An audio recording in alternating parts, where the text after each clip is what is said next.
But there's been a little change in the arrangement of who's on the stage because of the First Lady's husband contracting COVID. But look at this room and what you see.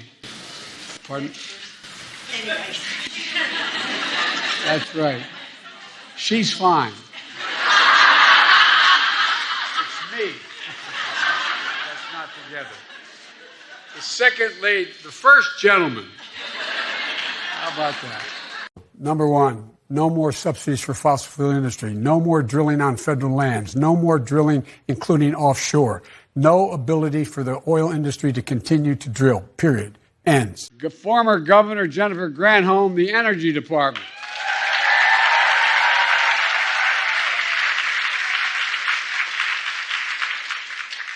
I often kid her, and I wasn't kidding early on when I was seeking the nomination. Had she been born in America, she'd be standing here and I'd be sitting there.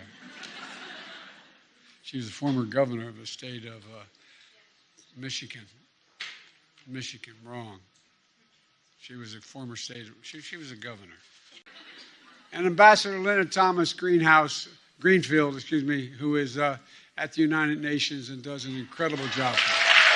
We talk about electrification, obviously. It's not just about transportation. It's about homes and making sure that we wean ourselves off of fossil fuels. President Biden has compounded his mistake by relying on Russia to negotiate on our behalf and reportedly giving them written guarantees that the deal would protect their trade with Tehran. Think about that.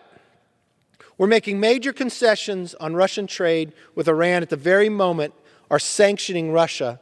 That's outrageous and just plain stupid. Has President Biden learned nothing? Our objective is to isolate Putin, not empower him. The Russians should not be responsible for anything, especially not a major deal, and should never speak on behalf of Americans. Now, Madam Speaker, on Sunday, the Iranian Revolutionary Guard fired dozens of missiles near the U.S. consulate in Iraq. And Madam Speaker, the President of the United States has not said one word about these missiles from Iran, which has bragged about it towards the U.S. consulate in Iraq. I would think with missiles being shot at Americans, the Secretary of State and at the very least the President of the United States would say and stand against this.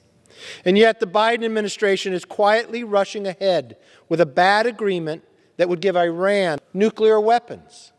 President Biden has kept Congress and the American people in the dark about this dangerous deal, which is illegal and goes against legislation this body has passed. And when you look at the troubling terms, it's easily see why they want to keep us and America in the dark. That means Iran would receive a windfall of cash to continue. This agreement is entirely on Iran's terms. But what's even worse, who's negotiating it? It's this administration that has Russia negotiating with Iran on America's behalf. Now, what does the Russian ambassador say? He says the deal Biden administration is negotiating gives Iran much more than it could expect, much more. And in return for making significant concessions, we get nothing.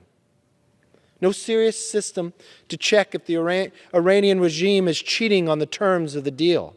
No safeguards against, no leverage over the expanded trade between Russia, China, and Iran. And nothing to help the Iranian people. This reported agreement is even worse than the Obama-Iran deal of 2015. Under the terms of this deal, Iran would be a nuclear state in the blink of an eye. This is not only unthinkable, it is unacceptable.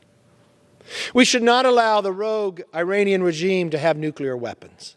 The Biden administration has made a dangerous mistake by negotiating with the Iranian regime.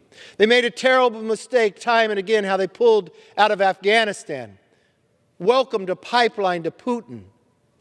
Furthermore, President Biden has compounded his mistake by relying on Russia to negotiate on our behalf and reportedly giving them written guarantees that the deal would protect their trade with Tehran. Think about that. We're making major concessions on Russian trade with Iran at the very moment are sanctioning Russia. That's outrageous and just plain stupid.